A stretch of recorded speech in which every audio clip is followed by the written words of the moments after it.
Esta historia no comenzó con imágenes de celebridades, ni con filtraciones de nombres importantes, sino con voces bajas, que no fueron escuchadas en su momento. Menores de edad se trasladaron entre lugares cerrados, se abrieron y cerraron archivos y se registraron declaraciones oficialmente sin que todas ellas llegaran a una sala de tribunal. Aquí no hablamos de un escándalo, sino de un patrón criminal que se repitió, continuó y luego se detuvo en límites cuyo motivo nunca se anunció. El caso conocido a nivel mundial como la isla de Epstein reveló, a lo largo de sus procesos judiciales, crímenes de tráfico de menores y violación sistemática, confirmados por pruebas, confesiones y acuerdos legales. Pero detrás de lo que se estableció oficialmente, quedó un espacio más amplio de testimonios, declaraciones de víctimas, relatos entrecruzados y videos difundidos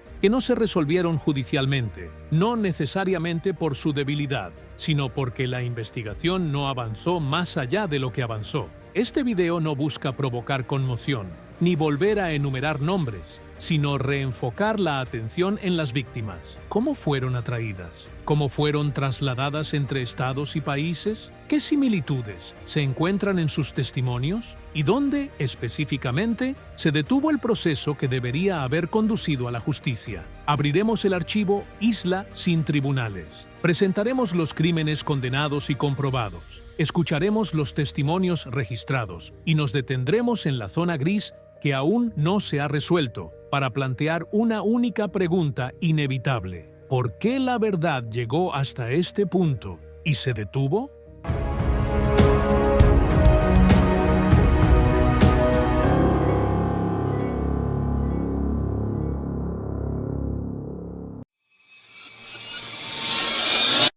Lo que se comprobó en el curso del caso de Jeffrey Epstein, judicialmente, no deja lugar a confusión. Los crímenes principales fueron tráfico de menores y abusos sexuales sistemáticos y no hechos individuales aislados. Esta comprobación no provino de un solo relato ni de una investigación periodística, sino de confesiones, cargos formales y acuerdos legales que se extendieron durante años, estableciendo un marco legal claro sobre lo sucedido. Los primeros casos legalmente cerrados fueron la condena de Epstein en 2008 por crímenes relacionados con la explotación sexual de menores en el estado de Florida. A pesar de la gran controversia sobre la naturaleza del acuerdo judicial en ese momento, la propia confesión confirmó los elementos del crimen. Víctimas menores, un patrón repetido de captación y explotación sexual a cambio de dinero. Esta confesión no anuló el crimen,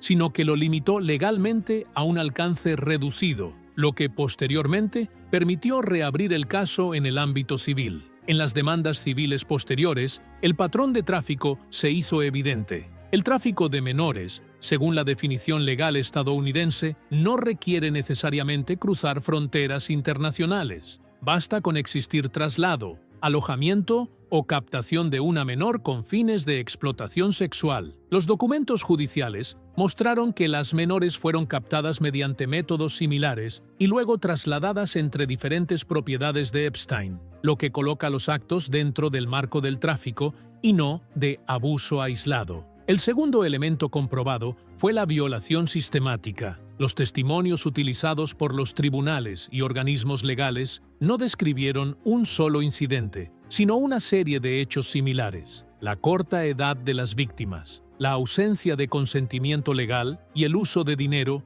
o promesas como medio de sumisión. Esta repetición fue lo que dio peso a los casos, transformándolos de acusaciones individuales a un patrón criminal. También se comprobó que estos crímenes no se limitaron a un solo lugar. El proceso judicial documentó el uso de múltiples residencias dentro de Estados Unidos, además de ubicaciones fuera del país, dentro de un mismo sistema. Esta distribución geográfica no fue un detalle, sino un elemento que ayudó a la continuidad del crimen, al dificultar que las víctimas denunciaran y que las autoridades relacionaran rápidamente los hechos. Junto con la condena penal, los acuerdos civiles confirmaron la magnitud del daño. Aceptar un acuerdo no significa ausencia de crimen, sino un reconocimiento implícito de que ocurrió a cambio de finalizar la disputa. En estos casos, los acuerdos representaron un reconocimiento legal de la existencia de víctimas y de que el daño fue real y demostrable ante la justicia.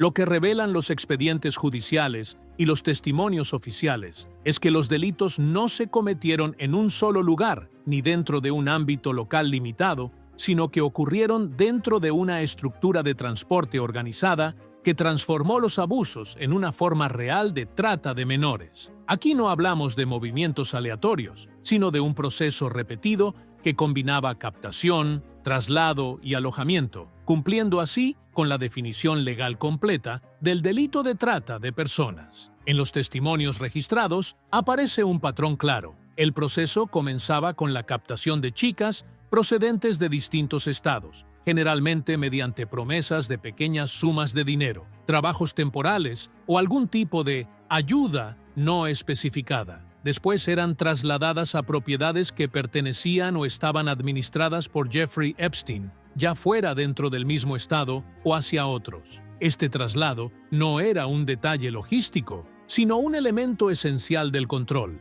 Sacar a la víctima de su entorno reducía las posibilidades de denuncia y aumentaba el aislamiento. Los documentos muestran que el uso de aviones privados desempeñó un papel central en este patrón. Los vuelos cortos entre diferentes estados de Estados Unidos, y en ocasiones hacia el extranjero, se presentaban como parte del trabajo o de una visita, cuando en realidad servían para redistribuir a las víctimas entre varios lugares. Este uso repetido del transporte aéreo facilitó eludir la supervisión habitual y permitió que los delitos se cometieran lejos de la mirada de las autoridades locales. Los archivos también demuestran que la multiplicidad de lugares era una política constante, no una coincidencia. Casas en distintos estados, propiedades fuera del territorio estadounidense e incluso la isla privada en el Mar Caribe formaban una red de lugares utilizados de manera rotativa. Esta dispersión geográfica dificultó la conexión entre los hechos en sus primeras etapas, haciendo que cada incidente pareciera aislado, aunque en realidad todos formaban parte de un mismo sistema. Desde el punto de vista legal, este patrón modifica la calificación del delito. Cuando las menores son trasladadas, reubicadas o se aprovechan las diferencias de jurisdicción entre los estados, el caso deja de ser una serie de agresiones locales y pasa a considerarse trata transfronteriza. Esta calificación no depende necesariamente del cruce internacional de fronteras, sino del uso del transporte como herramienta de explotación, algo que queda demostrado en los testimonios y registros oficiales. Lo más grave es que este traslado no se realizaba en completa clandestinidad, sino dentro de una red organizada que garantizaba su continuidad, horarios, acuerdos y personas que actuaban como intermediarios o coordinadores. Algunos testimonios indican que las víctimas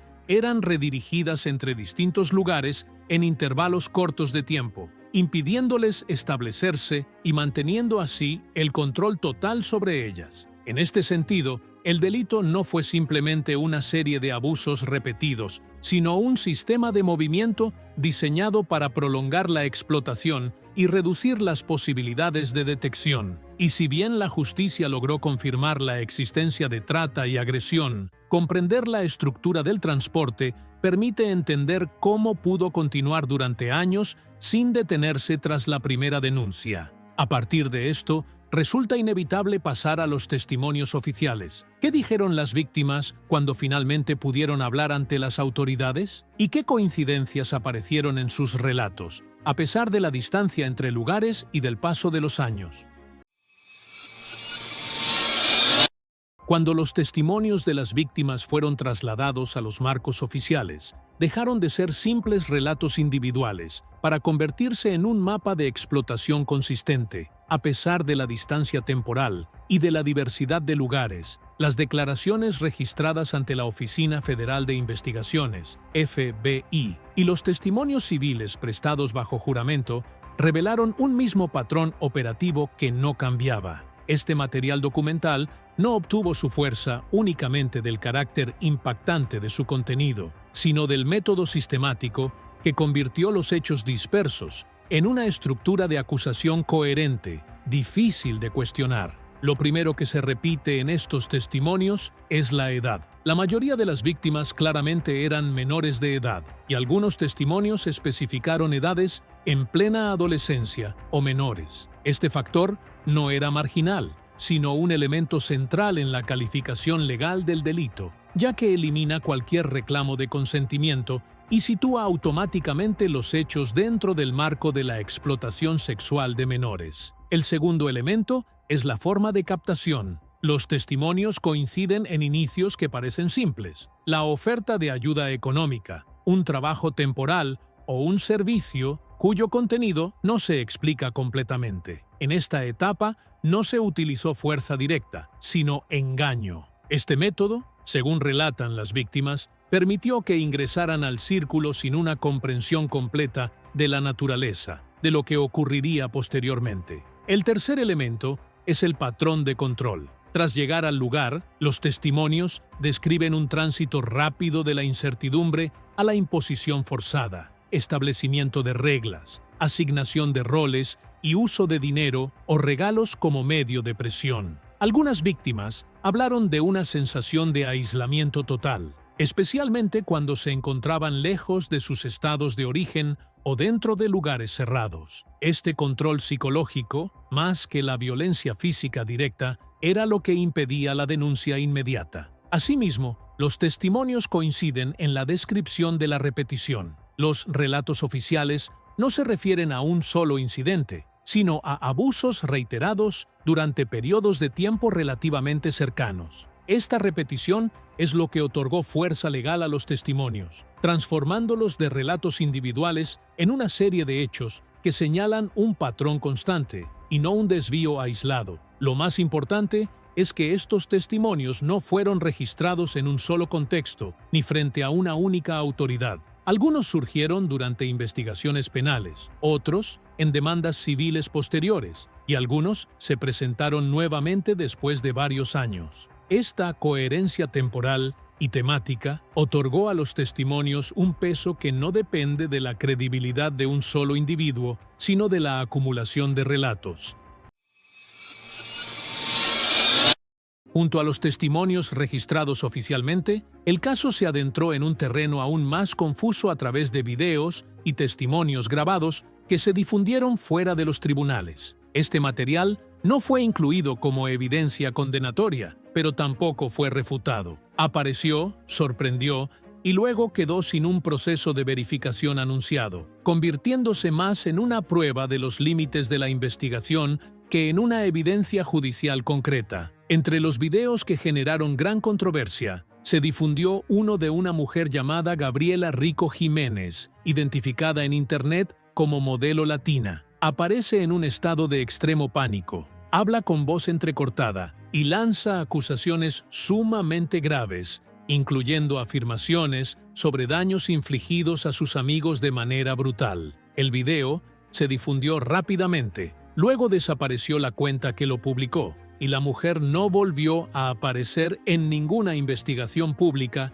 ni en ningún contexto mediático que confirmara su identidad o refutara su relato. Esta desaparición, no solo el contenido del video, fue un motivo adicional para su difusión. Asimismo, se compartieron en plataformas digitales videos de prácticas sexuales grupales en un contexto indefinido, con elementos visuales inusuales, iluminación tenue, cuerpos manchados y movimientos que sugerían una organización ritual. Los comentarios que acompañaban afirmaban la relación de estos videos con ritos misteriosos, pero los propios videos no proporcionaban elementos que permitieran vincularlos legalmente a un lugar o tiempo específico, ni mostraban pruebas técnicas declaradas que los conectaran con un hecho concreto. Lo que se puede describir con precisión es que el contenido es impactante y que las afirmaciones de vinculación permanecieron sin un examen independiente anunciado. ¿Por qué muchas personas creyeron en este material?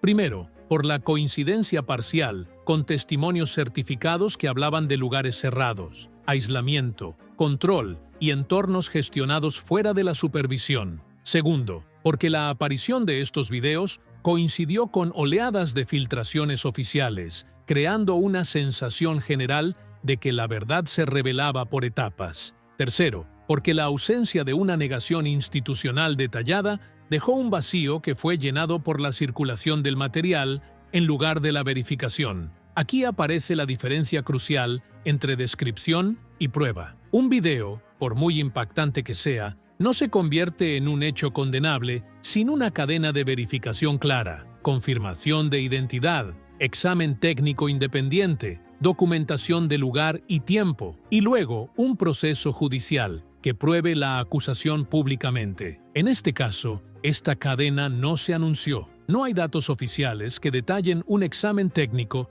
ni resultados de investigación que cierren la controversia con condena o refutación. Lo más grave es que este vacío no fue una excepción, sino un patrón. Las investigaciones abordaron los hechos de manera fragmentada, un expediente aquí, un testimonio allá, sin construir un archivo integral que conectara los testimonios similares. Muchos procesos terminaron en acuerdos que cerraron la disputa, sin audiencias públicas completas, dejando preguntas fundamentales fuera del escrutinio judicial. Y con la superposición de jurisdicciones entre estados y países, la complejidad procesal pasó de ser un obstáculo temporal a un límite no declarado para la investigación. En este sentido, el problema no es solo la existencia de videos impactantes, sino lo que no ocurrió después. No se anunciaron investigaciones públicas suficientes sobre este material, no se presentaron resultados de análisis independientes al público y no se explicó por qué se optó por el silencio. El silencio no prueba las acusaciones, pero tampoco protege la verdad.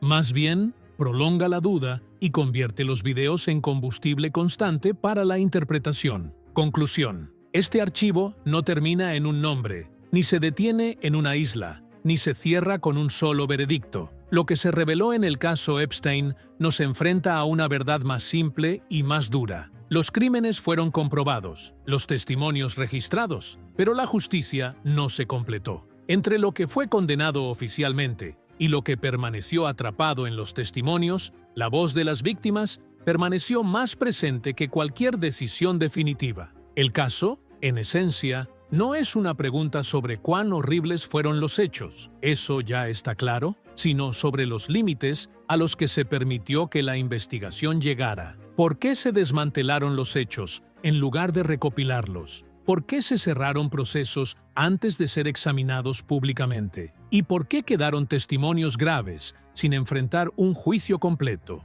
Estas preguntas no condenan a un actor específico, pero revelan un vacío institucional, donde la justicia debería haber intervenido. Y queda la última pregunta, que no se limita a este caso. Si la justicia se detuvo aquí, ¿quién garantiza que no se detenga en el mismo punto en casos futuros?